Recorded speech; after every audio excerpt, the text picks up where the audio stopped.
Okay, before you hit that dislike button, just hear me out, will you? Believe me, I know this is a sensitive issue, and I'm not here to crap on anyone's feelings. I just want to do what nobody else on YouTube seems responsible enough to do, and alert you to the fact that there are consequences for endorsing homosexuality. Now please, don't call me a homophobic bigot, because I've gotten to be friends with gay people in my college experience. One of them was my roommate for 3 years, Kent, whom I would go to anime club with, and I used to give him graphic novels for presents every Christmas. The other guy was a guy named James, or Captain Kirk as we like to call him, who hung out in my lunch group for 2 years. We used to play Smash Brothers Brawl together, or watch 90s cartoons like Animaniacs and Tiny Toons Adventures. I love them as people, and I still do.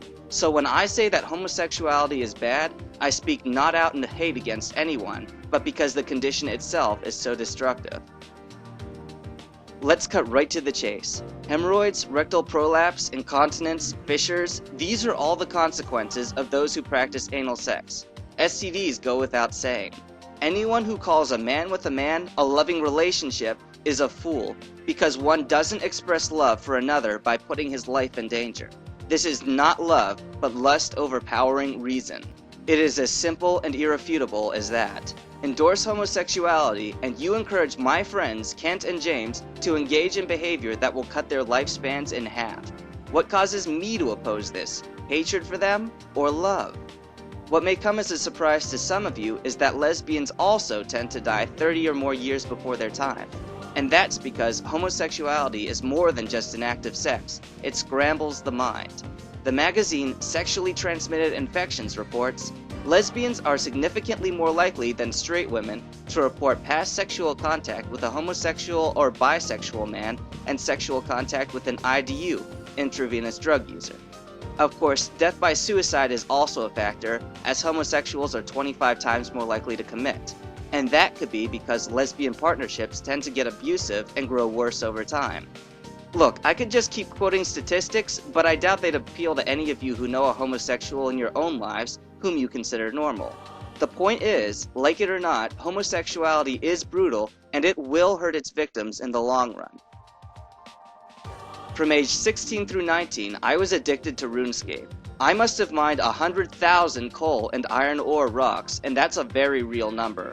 Today, I have a level 100 account, a few million in GP, and 3 years of teenage life that I am never going to get back. And for what? A false sense of power that vanishes the moment I log off? It was a fruitless addiction. Wikipedia defines addiction as a continued behavior despite adverse consequences, or a neurological impairment leading to such behaviors. In English, you keep doing bad stuff because you like it.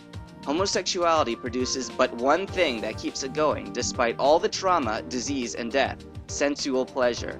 Once you look past all the gay agenda's tools, its slogans, music, and TV shows, and get down to the base substance, hedonism is what you find. We Americans frown upon the addictions of smoking and alcoholism all through our K-12 school education, realizing that these are destructive behaviors. So why do we then put lipstick on the pig and dub homosexuality a loving relationship between two consenting adults? It seems this addiction is so powerful that it even poisons those not partaking in it. America is literally losing its mind. This may look like a slippery slope fallacy until you consider the fact that homosexual feelings led to a desire for marital recognition, one inconsistent with the union of a man and a woman. So, why can marriage only be a man and a woman? Because the principle behind it is procreation. None of us got here by a woman and a woman, or multiple fathers and mothers, or by an adult and a child, or by a human with an animal, only by one mother and father. Therefore, marriage is instituted for the good of the family. Mother and father are entrusted with our future generations of humanity. Naturally, they are the best for the job because the deepest sense of responsibility one can have comes from the commitment to make a personal decision to have a child. And because the child is a piece of them, parents have a greater sense of protectiveness for their well-being than anything else. By marriage, the child gets a critical sense of the male-female dynamic, the core of humanity. By marriage, parents officially commit to the new human they have created. And by marriage, families become genetically bound by two bodies who literally become one flesh. These are the strongest of bonds. Homosexual encroachment upon marriage is destructive because it annuls the necessary core principle of marriage, family. It's a house without people, a hive without honey, a hollow shell. There's no more point to it because there becomes no difference between marrying and having sex while living together. Consequently, any children involved will never have the bonds of family blood and never know the difference between a true family and a group of friends. Just so the point hits home, consider how two gay men are supposed to console their adoptive daughter when the first menstruation occurs. In a traditional family, a mother can empathize, but never in any other situation. Not with two men, a polygamy of men, a bestiality marriage, a pedophiliac marriage, nothing but true marriage. Yes, there are orphans in the world and it's unfortunate, but homosexual adoption is not the answer. It is an excuse, and like every counterfeit to true marriage, it crumbles under scrutiny. The male-female dynamic is necessary for the survival of humanity. The man and the woman complement each other in every way, anatomically and physiologically, emotionally and psychologically, down to the very tones of our voices. We are built for each other. This is fundamental common sense, on par with the fact that we need to eat to live and that the earth is spherical. This is not open for debate. Therefore, any attempt to contradict this basic fact of life, that men and women need each other, is a deliberate lie. And like all lies, it is destructive. Homosexuality propagates that men and women can replace each other permanently. So, how is this sexist? Well, sexism is defined as prejudice or discrimination based on sex. Homosexuality is an attraction between members of the same sex. By definition then, homosexuals prefer the looks, emotional expressions, and mind workings of their own sex to the other. It is favoritist. Consider the number of lesbians who were in the 1970s feminist movement and continue to be today, where men are the enemy and women are not just equal, but superior.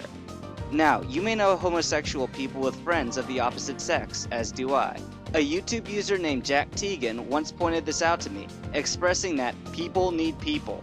I don't argue the obvious, but I do respond that homosexuality is of no help to these friendships.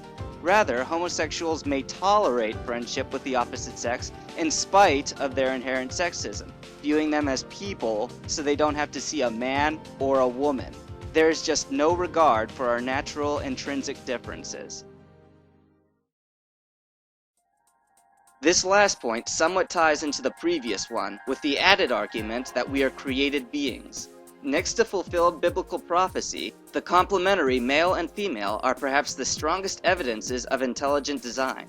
Nature, therefore, means following along with the design as the Creator intended, making heterosexuality natural and homosexuality unnatural. This is further reinforced by the fact that the former results in life and the latter in death. But let's explain with a metaphor. Consider an electrical outlet. By design, it is meant to power the toaster or vacuum cleaner when you plug them in. You could also jam a fork in the socket, but because that isn't the intended purpose, you'll just get electrocuted for being a moron. Likewise, gays experience far worse for sticking something into something else. On a different level, endorsing homosexuality is bad because it defies the Creator's will.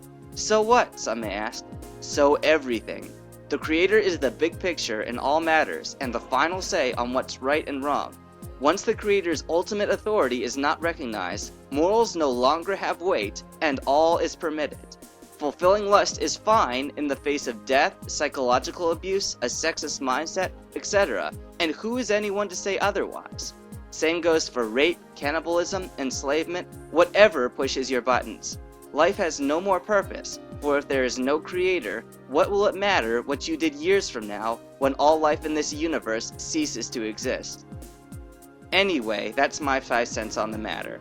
Take it to the bank and give me a response, because I'm expecting some high interest on return. Constructive comments only, please.